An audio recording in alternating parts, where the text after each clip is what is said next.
Hello and welcome to the Join Dota League Season Number 5 American Division 2. This is going to be a two-game series between Isurus Gaming and CNB. Here on HeflaTV, I'm GrandisV and I'll be joined by Mikelorus. Yep, currently the group is still pretty closely tied up at the top. Isurus are 6-2, CNB are 8-0, so Isurus have a chance of breaking the unbeatable spree that CNB have been enjoying lately, and knowing these two teams, that is definitely a possibility. Yeah, definitely not out of the question. This should be a pretty good match. Definitely both of the teams pretty high up there when it comes to at least this group inside JDL. We're going to start things off with a first pick line for CNB after seeing the three Spin Lords and Lycan band out.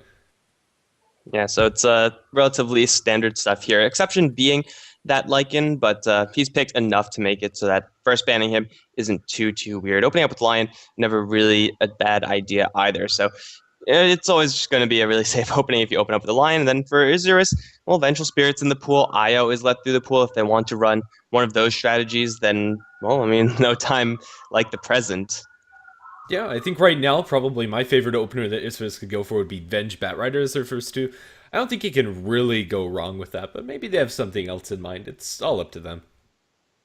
Yeah, of course, the way that works for anyone who doesn't know is that you pick up the Vengeful Spirit, a very strong hero, but it's a hero who's generally picked up in response to a Batrider because you could instantly snap that tether.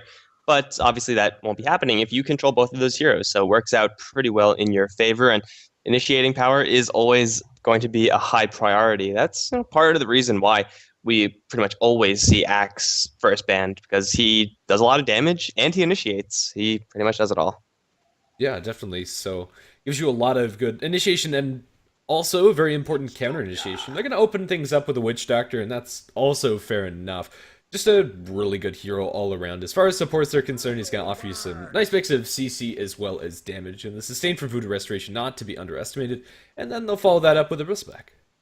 Yeah, the Voodoo Restoration does get a lot better when you're healing heroes who are naturally tanky, who have lots of armor, who have lots of magic resistance, or have a passive skill that reduces damage when they're hit from the back or the side. So, every single time they're hit and they lose HP, you will be able to regain it faster than the enemies can drain it out. And in that scenario, the Isurus combo opening is pretty darn strong. If the Witch Doctor can keep himself alive, he'll be able to keep the Bristleback alive, and then that'll kill everyone on CNB who have picked up that Batrider. So Vengeful Spirit should be a pretty highly prioritized hero, and if CNB don't ban it out right now, then I'm pretty sure Isurus are going to snap that one up. No questions asked. It'd also be fantastic with their other heroes. Yeah, definitely. So already some nice minus armor coming up from the Nasal Goo gives them very easy access for Roshan. In fact, it's going to be a TA banned out by them. So I do expect Isurus to just first pick up the Vengeful Spirit here. The Templar Assassin ban, although it's really nice, I'm not sure if it's entirely necessary. It's also going to leave Shadow Fiend in the pool with very few heroes that could actually deal with him in lane or at least completely shut him down. Isurus are going to go for neither as they pick up the Clockwork, and well, I suppose it's just going to give them that nice initiating hero that they were lacking previous. Yeah, so you could always try to pick up a Vengeful Spirit next, I suppose, but it is actually pretty surprising not seeing the hero picked up or banned by this stage. Sniper Storm Spirit, two pretty dangerous mid lane heroes for Isurus, and currently lacking that hero. It's fine that they ban those out, and we'll try to minimize the initiating power of CNB, and we'll try to take some for themselves. Clockwork does make it so that for Isurus, if they want to grab a secondary support like a Skywrath Mage, then that becomes a lot better. However, this Batrider still is running around currently without answers from Isurus. In fact, they are pretty much without any good answer at all. Like, Cask is fine, but once you get Force Staff, by the time Cask lands, it's too late to save your ally. Very interesting pickup next coming up from CNB as they snag up the Shadow Demon. I don't really see this setting up for either the Batrider or the Lion, and honestly, defensively against what Isurus are bringing to the table, it's okay, but not stellar. Why do you think they picked this up? Is this just SD for the sake of SD? Well, it is a good hero versus the Clockwork, but as you said, like when you pick up a Shadow Demon, you really want to be setting up for something. That's why we see Shadow Demon Kunkka, Shadow Demon Mirana, Shadow Demon Lina, these types of combinations that guarantee you land something that you ordinarily wouldn't land. For Lion, if you miss your spike after a Hex, then there's something wrong with you. You could always claim it on lag, but you don't really need that setup, and Queen of Pain and Batrider also do not need that setup. So right now, Shadow Demon is only really good as a pseudo form of CC. But if you're just looking for a bad, soft crowd control effect, there are tons of other heroes that will do so much more. I don't see anything that they could purge off either. So yeah, like you, I am not sure what this Shadow Demon is coming from, and I'm not really sure where it's going either. Yeah, I think that Vengeful Spirit could do pretty much what Shadow Demon's doing this game, but a little bit better. For Isurus, they'll snag up the Shadow Fiend for their team, and I quite like this pickup. It is going to synergize nicely with the Bristleback, Witch Doctor both, and is just a really potent mid laner that can get completely out of control, and DDX is more than capable. It is going to be a little bit difficult to get to that out of control stage going up against what I assume to be a Queen of Pain matchup. And that's a matchup that Queen of Pain should normally have an edge on. But for Isurus, they already have the Witch Doctor. If they grab someone with a fast form of CC, and if they can work around that blink, it's not impossible to see the Queen of Pain just get shut down pretty much every single time. Something like a Shaker for Isurus would be a reasonable pick. So the Shadow Fiend's going to need a little bit of help, and hell, even if they decide to rotate in for CNB, help for the Queen of Pain, Shadow Demon Lion, Shadow Demon's not really the strongest in that particular scenario, but it's definitely strong enough to kill off a Shadow Fiend. Yeah, definitely not a hard hero to gank. Probably they'd only need the Lion by himself, and then you could have the Shadow Demon stacking up for the Bat Rider inside the jungle during that time. But yeah, mid lane should be a pretty big focus point for both teams. We'll have to see what CNB end up banning out. Vengeful Spirit, I'd still say, is a pretty good pick for Isurus, even though it's a little bit harder to lock down the Queen of Pain with the Vengeful Spirit than like the Earthshaker or any other instant disable. It just feels like such a good hero, and a shame to see it not touched at all. Yeah, it might just be like one of these regional things. I don't really see how it could be one of those regional things. Like, just because it's picked everywhere. If you look at DAC at all, you would always see a Vengeful Spirit there in some way, shape, or form. So the odds of it just like skipping over the South American scene seems pretty like kind of weird to me, but it could just be that these teams just don't like it. Yeah, I suppose so. I know they've played it in the past, but maybe they're just not holding it in such high appraise. Well, as far as other heroes that Isurus could contemplate, the Skywrath Mage is also in the pool, and I would quite like that. Would give them an instant silence to deal somewhat with the Queen of Pain, and combos really nicely with the clock.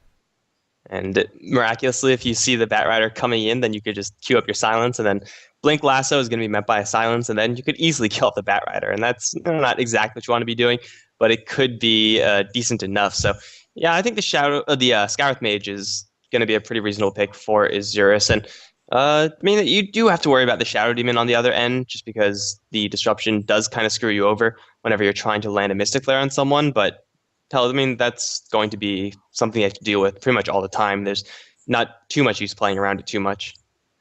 Yeah, we'll have to see. I think the bottom line is that Isurus have a really nice first four that work pretty well together, and they are going to go for that Shaker you're talking about earlier, and I think that's definitely fair enough, gives them a decent amount of teamfight power, and Isurus's 5-man lineup looks pretty solid. Yeah, they have okay amounts of team fight, but they really have a lot of control initiation. Like when the Clockwork jumps in, the Cogs and the stuns from the Earthshaker just buy so much time and space for the Shadow Fiend and Bristleback to go nuts, especially like space for the Shadow Fiend. If you could alter the terrain enough and put up as many zoning tools as you can, whether it be those Cogs, the Fissure Wall, or a Death Ward the enemy has to walk through, then they're just going to be, having so much more pressure to get to that Shadow Fiend or die trying. And that's exactly where you want your Shadow Fiend to be. Morphling, last pick for CNB. Well, they are picking it into absolutely no silences coming out from Isurus, and unlikely we're going to see an Orchid inside this game, so maybe their lockdown isn't enough to keep the Morphling at bay, and he does have Waveform to somewhat get around the Fissure and the Cogs. I think it's a fair pickup for CNB, but not the first one that comes to mind. Yeah, they do need a little bit of extra damage when you pick up a Bat Rider. Typically, you're going to be running a little bit low. The Shadow Demon still is kind of an awkward hero here. Like, defensively, he's great. But if you pick up just a purely defensive hero, then you're kind of missing out on the other half of the hero. So still not convinced on the Shadow Demon. But, grabbing a Morphling and Isurus Gaming, they have enough to kill off the Morphling on occasion. Maybe enough to burst him down if you get like a Eul Scepter Shadow Fiend combination going through. But overall, the Morphling should be fine in this game. And him together with the Queen of Pain is going to mean that Isurus are going to have to pick their targets very carefully. Because if they go for the wrong target, then they're going to find themselves without CC to go for the next target. Shadow Demon does combo pretty well with the Morphling, as you're able to get extra illusions of the Morph, and I believe you can still make the Replicate out of those illusions, so we'll have to see if that comes into play. But yeah, I think that Isurus' lineup all around is just a little bit more stable. They're going to be playing on the Dire side with Fullback handling the Earthshaker, DDX on the mid Shadow Fiend, RJ Mad on the Bristleback, Dulce on the Clockwork, and Nadera on the Witch Doctor. And for the CNB side, Jubilu is going to be playing the Bat Rider, got Ned on the Shadow Demon. Klotz22 is going to be handling the Morphling with Alamau on the Lion. And then Quest, whenever he decides to reconnect, is going to be playing the Queen of Pain.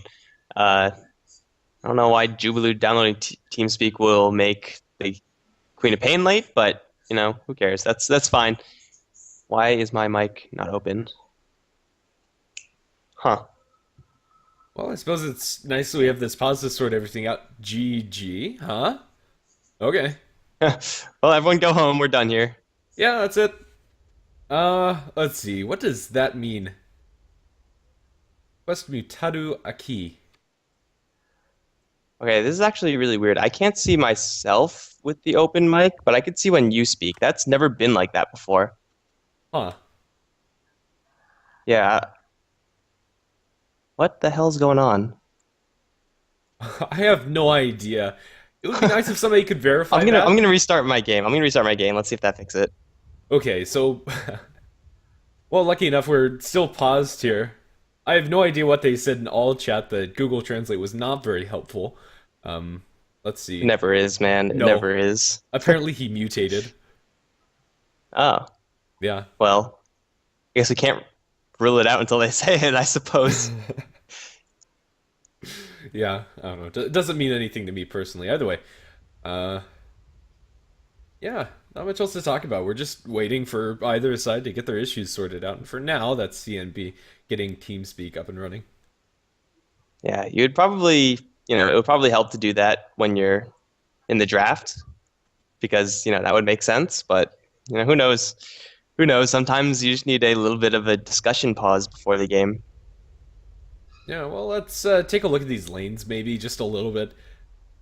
It should be pretty even, I'd say. Maybe a slight edge for CNB inside the mid lane, but both of these offlaners should be zoned pretty easily.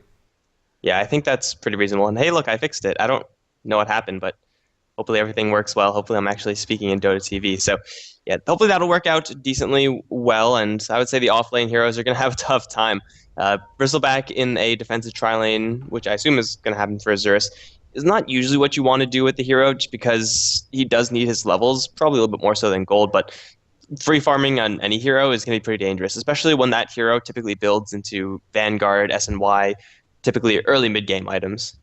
Yeah, it is very scary with them. CMP do have a decent amount of magical burst, especially when you're putting together a Finger of Death and the Queen of Pains kit, but even that isn't necessarily enough to bring down the Bristleback himself, unless you're able to catch him from the front.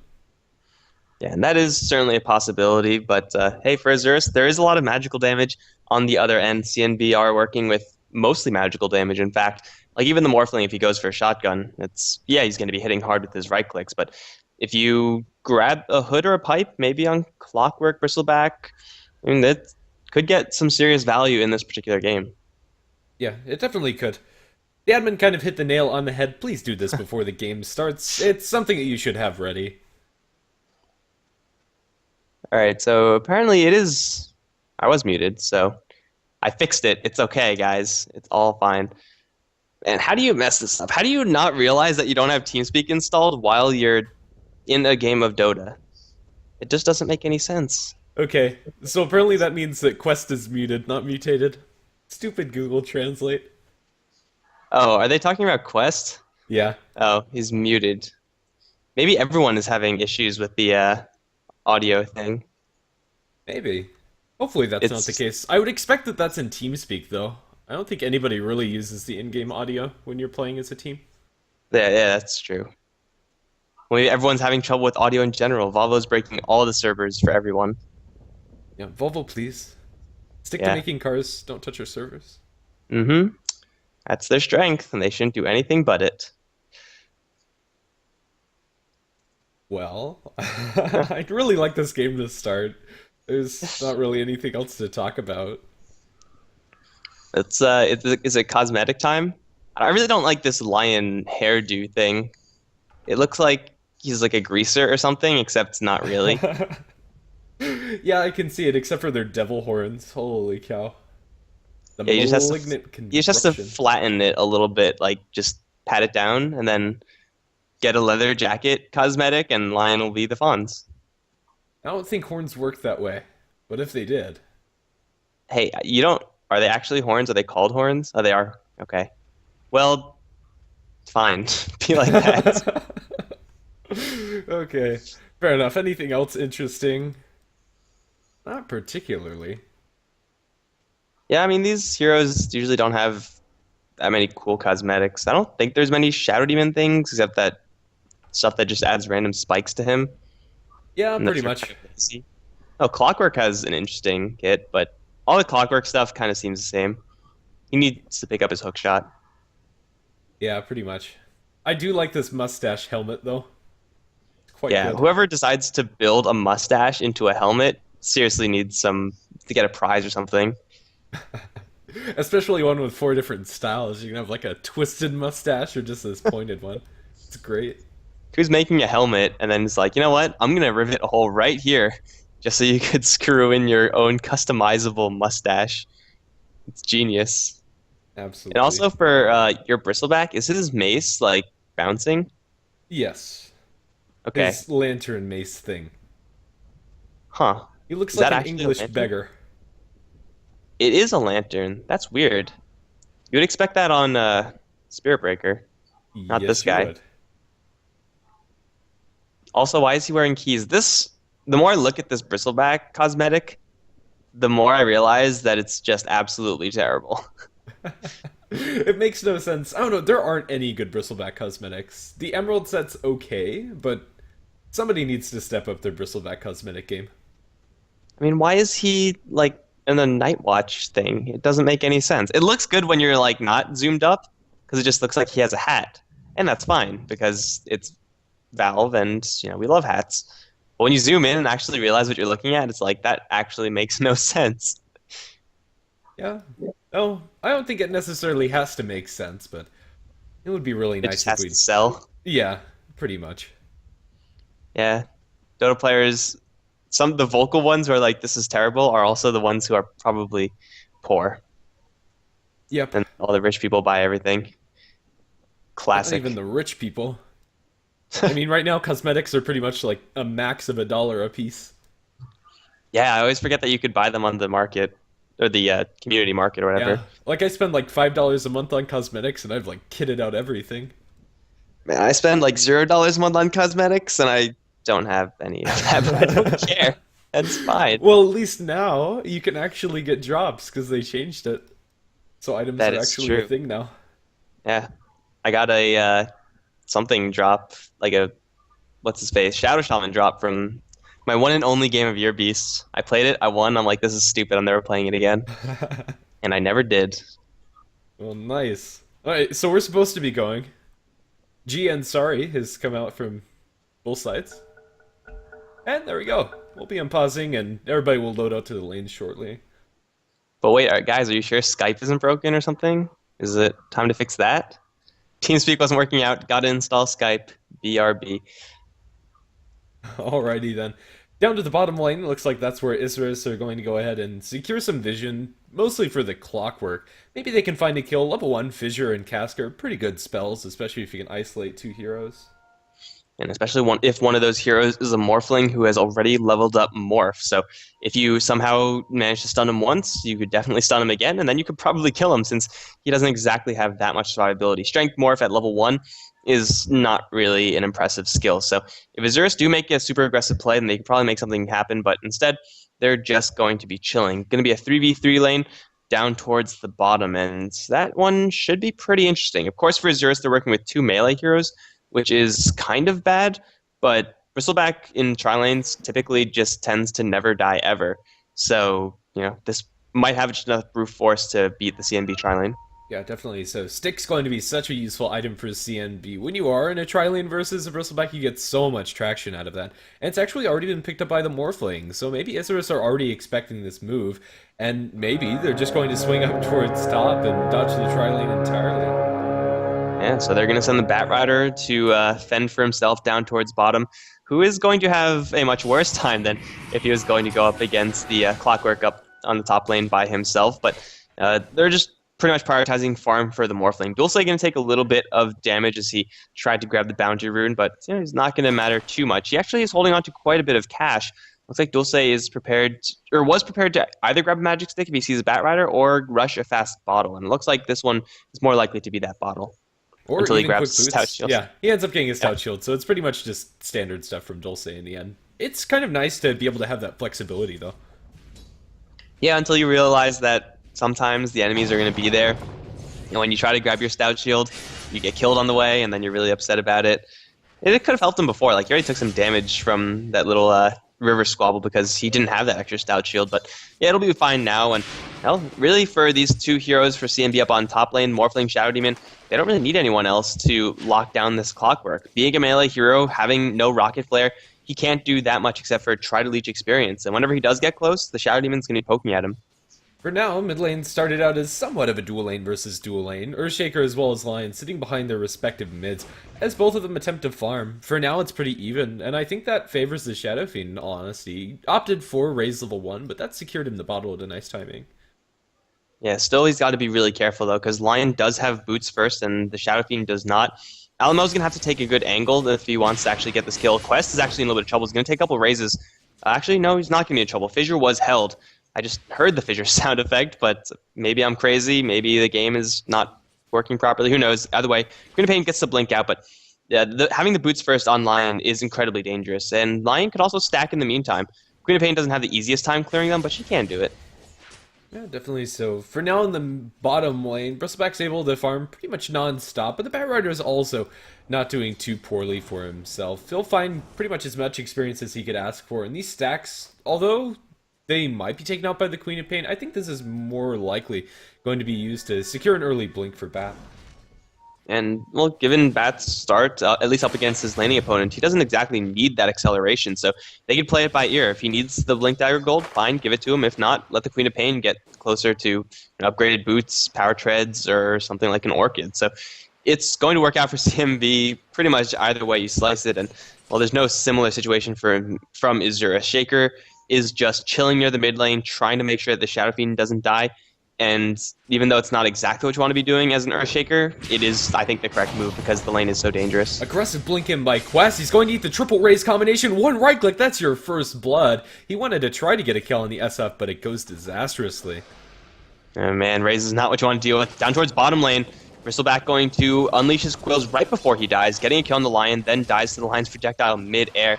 That's a trade that the Bristleback is more than happy to take. I've been staring up on this top lane the entire time, because Ned has been postured pretty aggressively behind the clockwork, but turns out I've been looking at the wrong lane.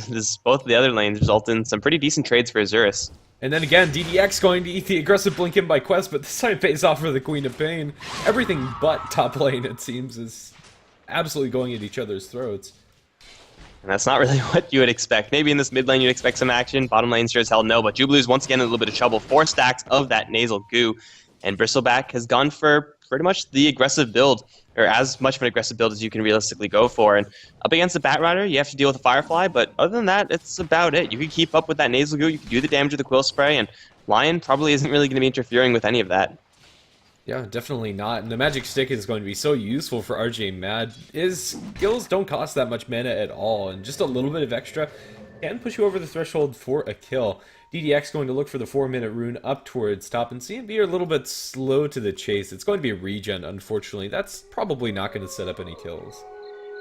Yeah, well, they're not going to rotate in with Dulce either, so just having a regen is okay versus the Queen of Pain, but of course Shadow Strike doesn't really care about your regen runes, so Shadow Fiends probably would have liked to get pretty much anything else. I don't know if illusions would have been better. They rarely are, but either way, 2-3 and Isurus are doing decently in this early stage, getting outlast hit a little bit as they can't really do anything to slow down this Morphling, but as long as they keep getting kills in Jubilee, they're going to be happy.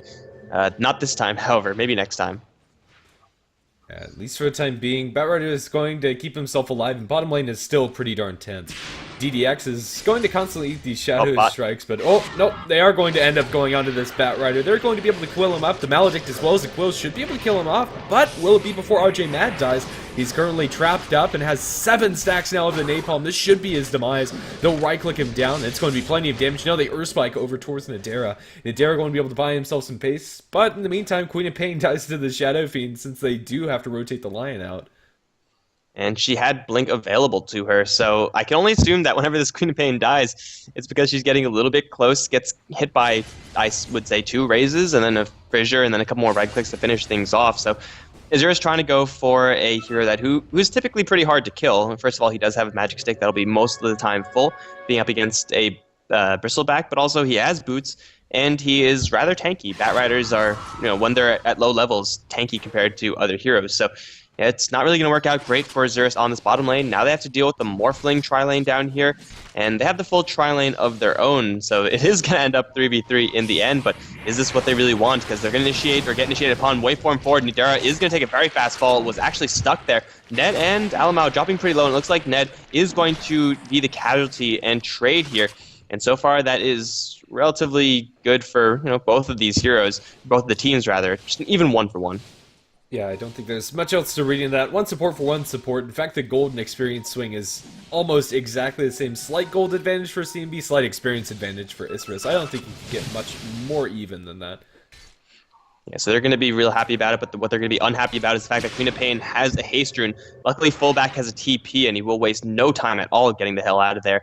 If he tried to run out of there, that would have definitely been dead Earthshaker, but made the right decision. Did cost him a little bit of cash, and it's unfortunate, but hey, what are you going to do? You got to do what you got to do to stay alive. Over towards mid, Quest is still packing that haste, but man, it's clear that Quest wants to play this lane very aggressively. Otherwise, he would not be getting hit by these raises, and he would not be dying. It's going to yet another one. This time it's the Witch Doctor behind the Shadowfiend. A little bit less scary, I suppose, when it comes to the amount of CC that he's bringing to the table. But if they get the Maledict onto Quest and then the Queen of Pain eats 2 raises, that's probably just a straight-up kill. It is a level 2 Maledict. Looks like Nidera has no interest in keeping his allies alive. Why do that when you can go ahead and kill your enemies? Down towards bottom, RJ and Klotz getting into a little bit of a fight, but it's up towards top where Dulce is in the most trouble. He's going to get hit with the lasso, puts up the cogs, but doesn't really do that much versus a Lion and Shadow Demon who could safely attack from the outskirts, and well, Jubilee was in there with him with the Firefly, burning him down. So Clockwork taking his first death. Does have his hook shot, however, so the heroes on CNB have to play a little bit more careful, and right now the CNB side has pretty much no vision. Yeah, definitely not. They have one ward up towards top, but that's not going to save them from this hookshot game coming out from the Clockwork. I doubt that he'd just stick around and go for the Bat Rider himself. Probably more likely that they go for the Queen of Pain, and he's already made his way towards mid. If Queen of Pain shows her face, could be in for a nasty treat. And bottom lane looks like they are going to converge upon the Lion, who is just trying to pull. He's going to maybe put himself in a little bit of a quandary because of it. He's not going to see the heroes come around from the corner. Now Alamo is so many layers of screwed. Trapped in the cogs, gets the Hex off, gets a nice 2-man spike, but it's not really going to do that much. It's an easy kill on the Lion. Quest is also spotted. Hook shot in. She has a... No, she doesn't have a blink. She used it to get out. She must have. Dulce going to chase forward for a little while longer. Unfortunately, the battery cell times out. Looking for that raise. Shadow Demon taking a bath in the tower is going to be fine to back off. Queen of Pain also gets to live. That could have been really bad for the Queen of Pain, but looks like the battery assault just doesn't quite last long enough for both of those heroes. Yeah, definitely. And unfortunate for Isurus, that is your first usage of hookshot. They would have liked to get the Queen of Pain kill, but they make enough space for the Shadow Fiend to do pretty much irreparable damage this tier 1 tower in mid. Quest is going to come back, but it's going to die one way or another. Double raise into Quest, and he's already down to half HP and forced to use the majority of his bottle charges. Up towards top, Jubilee is going to get bumped back by the cogs. There's not much that Clockwork can actually do to lock down and kill off a Bat Rider, and well, fullback already used his fissure, so Bat Rider is going to be forced out once again, but he's pretty darn loaded. 1,700 gold is just a hop, skip, and a jump away from his Blink Dagger, and even though he doesn't have many stacks to work with, in fact, all the camps have centaurs in them, it's fine. He could eventually get that item. He's very close to it. Yeah, definitely. So as far as the Bristleback's item progression is concerned, RJ Mad looks to be going towards a mechanism for his team, or maybe he even opts to go straight up for that pipe. Well, he's going to get ambushed right now. Disruption is there. Cursed as well. Spike is going to be absolutely perfect. They have the Demonic Purge as well. RJ only has 1 point in the Bristleback. And even if he had that maxed out, I don't really think it would have made much of a difference just because they have so much damage. Dulce is going to close in. He's 1v3 right now. Help from the Witch Doctor, but he's way in over his death. Alamo's going to drop low, but Dulce, trying to go suicidal for Alamo, will get the kill before he dies. I suppose it could have gone a lot worse, but man, that was just him manning up. Nidara now going to take a waveform. A couple more right clicks from Klotz. That's going to be 3 kills rather, for the CNB side down towards bottom lane. Isurus, they just don't have enough meat down here. The Bristleback is gone for a pretty aggressive build, and it's just not enough to keep him alive. No, definitely not. The Shadow Fiend's farming in the meantime, and I suppose that's nice and all for Isurus, but definitely doesn't make up for the fact that that bottom fight was pretty disastrous. We have that Blink Dagger now freshly up for the Bat Rider. We'll have to see where he throws the first gank. I don't think he's shown it off to the enemy side yet. Yeah, it is. Yeah, I don't think he has either. So we'll see where he wants to go. Most likely, he's going to want to go for the Shadow Fiend because, well, it's Shadow Fiend. But who he can realistically get is probably, let's be honest, going to be that Bristleback down towards the bottom lane because he has stuck in the lane for so long. It's not exactly the hero you want to go for. He is generally pretty tanky, but if you can lasso someone with the Blink Dagger and get a kill, it doesn't really matter who you go for. He's going to teleport mid, first of all, and it looks like the Shadow Fiend is just a little bit too tasty. He's going to try to go for it, and Shadow Fiend, fortunately for him, does have some backup, but not the correct backup. They really need the Shaker here if they want to defend. And blink in for the lasso. GDX take a hell of a lot of damage. Has a Yule Scepter, but he can't even get it off. Hook shot in, going to connect onto Alamo. Battery Assault is up, but a Finger of Death is going to be in response. Alamo's still alive. He will go down in the end, but it's still a 2-for-1 in favor of the CNB side. Cask will allow the Witch Doctor to survive, but still a very favorable trade for a CNB. That's 2 cores and a lot of experience going in their favor. The Shadow Fiend is still farming at a decent pace and keeping up with the likes of the Morphling and the Queen of Pain. But still, I'm not sure if this is going to be enough. If he had that Yule Scepter delivered to him a tad bit earlier, maybe he could have responded, but still, that first gank coming out from the Bat Rider should net you some kills. And it's going to prove to do that this game as well. Let's see if they're able to keep up this momentum. And we'll see if GDX can actually do anything in any of these other lanes. Having the Yule Scepter is nice, but I don't. He needs at least level 11, I think, to instigate people. I don't know the exact math on it, but it would seem it would just fall short if he's going to set up solo kills on most of these heroes. Maybe not the Lion having only 606 HP, but for sure the Shadow Fiend is going to need a little bit of assistance. And he moves up towards the Bat Rider. That could potentially be a kill, but the odds of him actually finding someone there with this Observer Ward from the Radiant is so incredibly small. Definitely. So I think at level 1, it should be able to kill off the Lion as well as the Shadow Demon, pretty much 100 to 0. Queen of Pain even gets really close. So I think those are not out of the realm of possibility, but still would like to have a little bit more time. Well, as this game is progressing, CNB have been taking slightly better trade after slightly better trade. They're going to find themselves at a very slight net worth lead, nothing too substantial, but it's really the experience where they're up plus 4,000 over Isurus, where they're going to be getting their power. And if they just keep this course, get the Morphling a little bit more farmed, then they're going to be really happy. The late game of CNB and of Isurus is comparable. I would say Isurus have slightly more power, but only very slightly so. Looks like it's going to be a Lincoln Sphere for Morphling. I can't say that I like the item for this game for the block. Honestly, the only thing it's going to be blocking that's useful is Cask, and, well, the enemy team has not. They're going to open up with Disruption onto the Bristleback down towards bottom, and they should be able to kill him off. RJ Mad, again, just not tanky enough on this Bristle to stick around. This is only the Morphling and the Shadow Demon setting up that kill. Yeah, he needs to be getting a couple more levels to max out his Bristleback, but he just can't get those levels if whenever he steps up, he's in danger of dying. And that's the second time that that's happened. So Bristleback still wants to get the mech for his team to open up for some pushing, and that will help him survive. If he had a mech there, he would have lived, but it's actually really far away from that item. So the Bristleback from Isurus not having a great time, and really the hero who is having a good time is pretty much DDX on the Shadow Fiend and only him. So if they get their Shadow Fiend lassoed, then Isurus are going to lose a hell of a lot of net worth very quickly. Yeah, I think a lot of this relies on fullback's good positioning. Hookshot up top. They find the Bat Rider, but he's able to just Firefly straight out of this. Flame Break going to pull him back. I heard an Echo Slam over in the sidelines. Not sure what that was about. Fissure going to miss, and Firefly still activated. Jubilee going to be able to fly over that and survive, even though he eats 2 raises to the face. Looking for the reinitiation. They find fullback, finger the poor Earthshaker, and spike him up into the air. Nice turnaround coming out from CNB. Not sure if they denied that tower, however. The tower was destroyed by the Shadow Fiend, but Shadow Fiend also missed a raise on the Yule Scepter target. It dropped down a little bit too late to get hit by the damage. That could have been a kill on the Bat Rider, and therefore would have saved the Earthshaker's life. Slightly misplayed by DDX, I believe, but shit happens, and he gets a tower anyway for his troubles. But still, CNB, they lose the tower, but they get a kill in exchange. They're still sitting pretty because their Morphling isn't being touched. Yeah, I would say they would be in a fantastic situation if this Morphling wasn't go for a Lincoln Sphere, because Lincoln Sphere is really bad versus Vicious Nasal Goo. Yeah. Either way, it's still going to be a nice stat item for him, and it doesn't change the fact that Klotz 2 is getting a lot. He's going to find himself a tier 1 tower and then TP straight out from the Bristleback. If there wasn't Earthshaker behind him, might have been a kill. Though, look for DDX potentially. If he keeps on sticking around, could be in some trouble. But it looks like that's not going to be the case. Everybody's just going to walk away cleanly. Yeah, everyone's pretty happy with the farm that they're getting right now in Isurus. They should be happy getting a couple of recovery items on themselves because they are so close to something like a mech, and so they have a blade mail now up that will help, but won't really be the biggest of pickups. Grabbing the mech is really what they want to get, but RJ Mad, now without that tier 1 tower, is really going to be struggling down towards the bottom lane. They're going to bring in the cavalry, though. They have pinged out Klotz, but the problem is that they were just spotted in the river, so Klotz is going to know that he's going to be going up against 3, maybe even 4 heroes. They even have a secondary observer ward here. Blink forward for a Yule Scepter combo onto the Shadow Demon is going to get that kill instantly. And, well, let's see if they get anyone else. Klotz going to TP out. He will dodge the hook shot with that waveform. Good foresight by him, but it will ultimately still be the tower destroyed.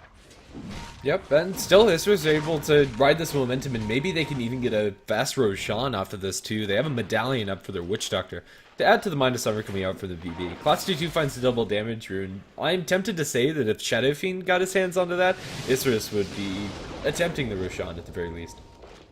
Well, they're still all in a group, so CNB, though they do have the Firefly active, they know that they can go in if they want to. They really should not be going in right now. They will kill off the replicate of the Morphling, that's something, and also put a little bit of damage into Klotz, but really a Morphling with the double damage rune, as nice as it is to do that amount of damage, he just doesn't have the survivability to stay there and do that damage and live through it, so it most likely will not be getting that much value. Roshan, as you said, is an option right now for Isurus, and it might be what they want to go for, but they are up against a Batrider, and you never really want to be going for Roshan blind when there's a Batrider on the other end.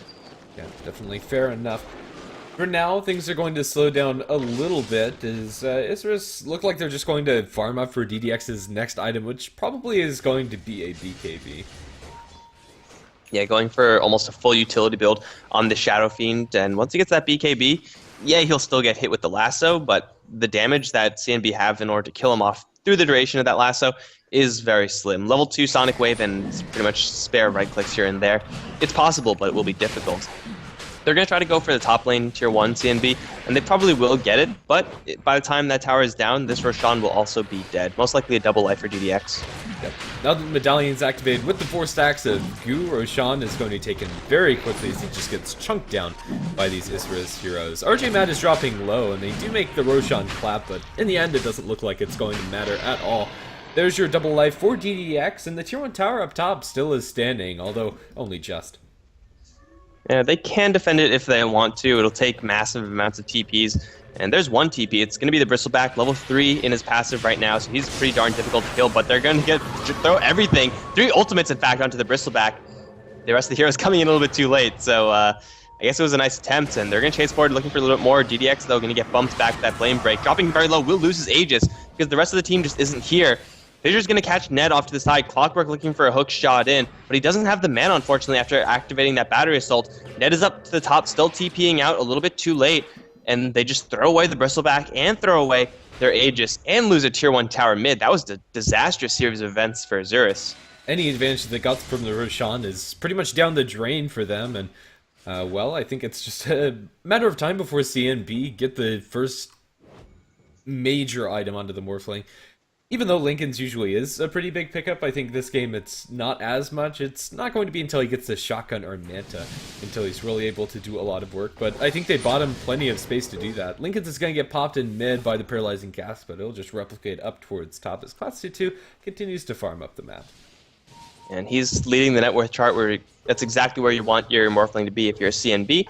And the Queen of Pain with that Orchid means that she will be able to get solo kills. Batrider, if she joins the Queen of Pain, then those kills are going to be that much easier. Or it could be the Lion and Batrider on the prowl. And if they run into the Witch Doctor, who is kind of nearby, then that is going to be such an easy kill for both these two heroes. Alamau also packing that Blink Dagger. So out of nowhere, suddenly 2 heroes and a hell of a lot of disable. There are not many heroes that could actually withstand that. Yeah, we'll have to see where that's going to end up. The Lion as well as the Batrider are smoked, but haven't found anything with this, and it doesn't look like that's going to be the case, as that's completely worn off now.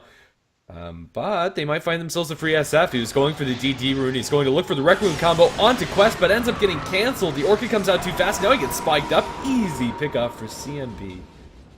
Yeah, unless you're actually, those projectiles of the spirits, unless they're actively going out by the time the enemy lands, then the Orchid is going to trump your setup pretty much 100% of the time. You have to time it perfectly, and the odds of that happening, it's very, really difficult, and therefore the odds of it happening are very small. So Shadow Fiend, we could have had a chance to see if his combo was enough to instant burst the Queen of Pain down, but unfortunately just short. Ned in the mid lane is going to get cast, will also bounce off to Jubilee. But a disruption and a clean disengage or a reinitiation onto Dulce. Cogs are up. Dulce has a hook shot out of here, but he's taking a lot of damage. A couple more right clicks, and he will go down. Blink forward. Batrider wants a little bit more. However, he doesn't have a team here. He will get hit with the Echo Slam, Cask as well, and he will just go down. I don't really know what the plan was there to go in without a lasso. But yeah, he gets punished, but still it's pretty good for CNB regardless. Yeah, I think so as well. That Shadow Fiend pickoff is really not one that Isurus can be giving up to the enemy team, and well, things are really slowing down for Isurus. This build coming out from the SF hasn't done much for them at all. It got them one Shadow Demon pickoff with the Yule Scepter, but outside of that, I haven't really seen its defensive or offensive capabilities trump something like just a straight up BKB or even just farming up on a Midas. Yeah, pretty much every time he died, it was because the Yule Scepter was used already, or was used on the wrong person, so not good times for the Shadow Fiend. So far this item, not really doing too much except for allowing him to spam out those phrases, which you could usually do regardless. And that mid lane fight, all the while that was happening, the Morphling was pushing up the top lane, got pretty much all the way to the tier 2, didn't really put any damage there, but pushed the creep wave all the way out, and now he is holding on to half of that shotgun. Ghost Scepter is up. DDX going to set up for another burst combo, but he once again gets Hex from Alamau. Finger of Death is there as well. DDX in a little bit of trouble. They will save him from the spike, though, with that bubble, but they have backup incoming. DDX will get purged, and the two supports will almost do it by themselves. DDX will get killed off by that Lion. Still such a soft hero. In the meantime, it's going to be bottom lane Clockwork going down to the Queen of Pain solo. They're going to chase forward for full back up on the top lane. They won't find him, but it's still two snipes for CNB. The Shadow Fiend going for the build that he chose to go for is paper right now, and the Lion and Shadow Demon getting the kill, just the two of them, that's not something that's supposed to happen.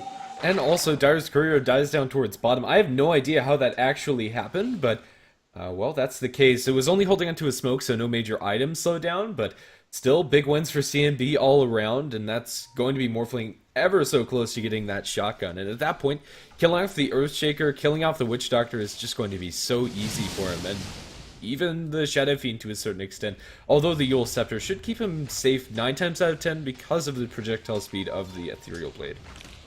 Yeah, but you can only use that Yule Scepter if you're not being hexed, and it is very easy for the Lion to just stick near his allies close enough so that if he does see a Shadow Fiend use that Yule Scepter and start winding up for the Requiem, a Blink Hex or a Blink Spike will very quickly put a stop to that. So the Shadow Fiend's going to need this BKB, and he has enough for a hammer, but then he still needs just a little bit more. They're looking up towards the top lane where they have a blink in. Yule Scepter is there. This time onto the Lion.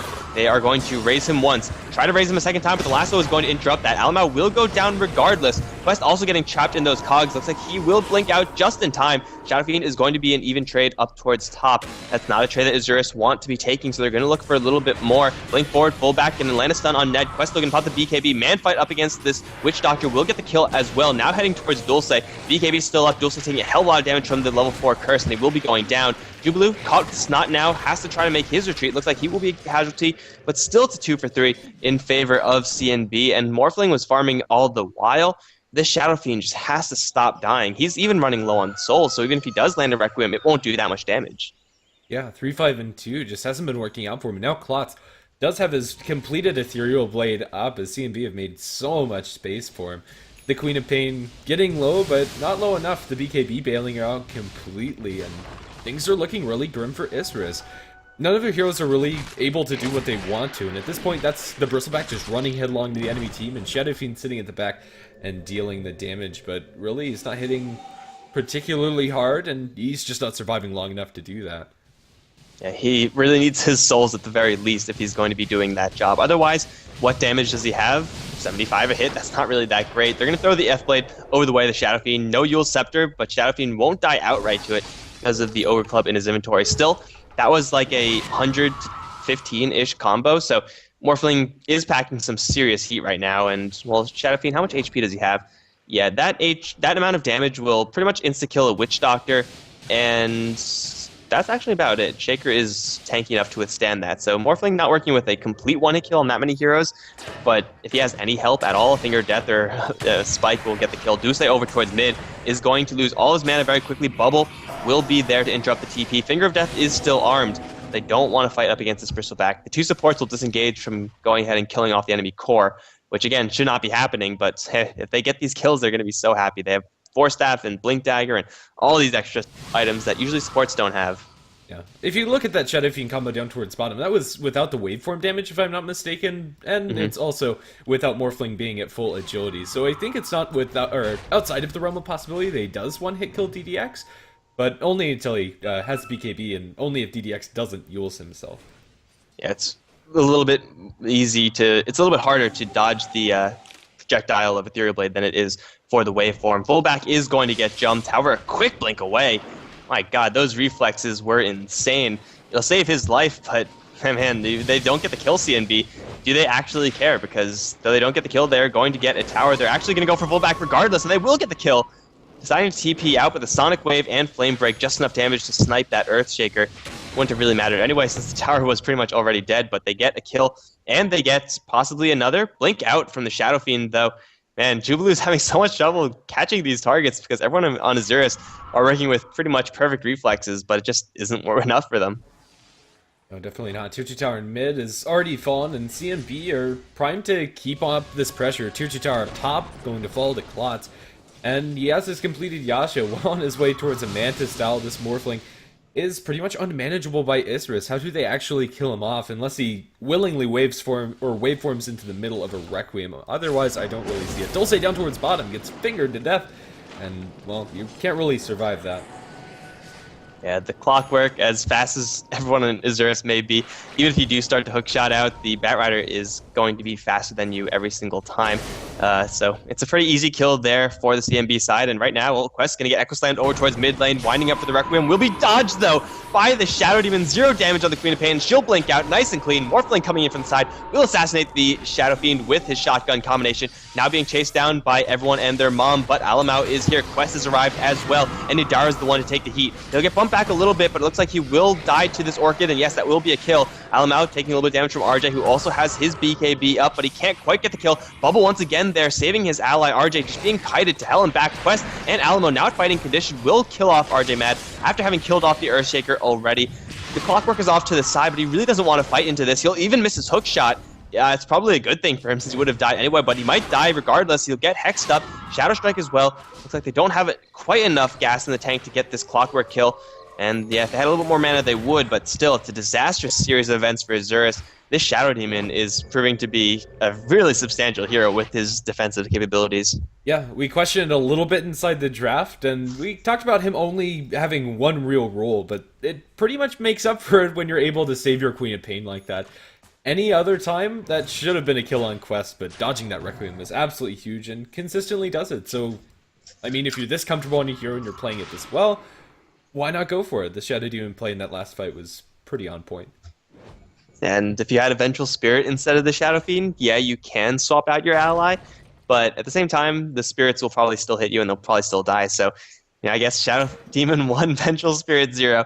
Of course, one play doesn't completely justify the hero, but man, that's what Shadow Fiend does offer you. Pretty much no questions asked, a couple of seconds of invulnerability, and well, we saw it twice in that last fight, so now 26-12 Isurus, they're pretty much bottled up in their base. If we look at the vision for the Radiant, it pretty much tells the entire story. They will know exactly when Isurus leave their base, and well, clearly they have enough power to gank them, burst them down, anything they want, because Quest is going to find Nidara off to the side. He'll pop his BKB, wandering into 4 heroes, in fact, so he's probably going to have to leave. Everyone from Isurus is going to survive, but CNB, they're also bringing in the cavalry. If they get a nice fight, just like a one-man pick-off or something like that, then they'll take Roshan straight after. They're going to go in for Nidara. Alamo, though, going to get hit with the vision. Now bottled up in a corner. Will force tap his way out of there. Dulce going to give chase with the hook shot. He is going to get denied that kill because of the disruption once again, but Alamo will die regardless. Looks like Quest also in a little bit of trouble because of that Maledict. Should not be lethal. I don't think it will be. Ned also trapped in the corner, will be taking a fall right now. CNB, they lose 2 heroes. Quest will survive. And now Isurus, they're actually in a pretty good position to go for Roshan. Maybe they're even going to kill Jubilu. Unfortunately, the Fissure misses. And now Jubilu is more or less home free. Wait, Roshan was killed by the Radiance. Okay, Morphling was doing that the entire time, so never mind. They'll lose the Batrider in the end, it looks like. But CNB taking a 3-for-0. It's by far the worst fight they've had, but even then they took Roshan in the meantime. 30-minute minus by Dulce. Going to go for that catch-up minus. We'll have to see if he's going to be able to actually bear the fruits of that. Honestly, I can't say I'm a huge fan, but don't think it's going to matter much. Requiem combo up top, going to deny the Aegis away from the Morphling, and I don't think he has a replicate out, but he does have Waveform and Strength Morph. That's going to buy him a little bit of space as he stuns up DDX, but that's not a max stun. He's still fighting, however, in Class 2, even without a lot of agility at his disposal, still potentially going to kill off the Shadow Fiend. Indeed will do so. Now turning on to RJ Mad. They're going to lasso him up. The hookshot's going to hit into an ally, and that actually doesn't do much of anything. Klotz 2-2, long stun onto fullback, continuously trucking. Strength morphing throughout all of this is currently not hitting that hard, but maybe it's going to be hard enough. Bounce back into the Sonic Wave. Godlike spree and double kill for his Quest as they bring down the Bristle. And now Dulce is also going to suffer a similar fate. Triple kill for Quest as he gets hexed up inside his base, and the tier 3 tower going to fall after the fact. There's only so long that you could wait against the Morphling before the Morphling will eventually just turn around and kill you. And I think with his inventory, it is safe to say that he is past that point. Having the Helmet Dominator certainly helping him out there, even though, like, look at him right now. He has 107 strength, only has 31 in agility, and he's still hitting for almost 200 a pop. They just did nothing, Isurus, to stop this Morphling, and, well, the score shows it all. 4-0-8 on the Morphling. If you don't pressure him, if you don't pressure any enemy carry, they will make you regret it in the future. Well, definitely well played, coming up from both teams, but in the end, it's going to be CNB that come out on top. Thanks for watching. That's only game 1 of a 2-game series. We'll have the second game coming up next, so don't go anywhere here on HeflaTV 1. We'll have more Join Dota League soon.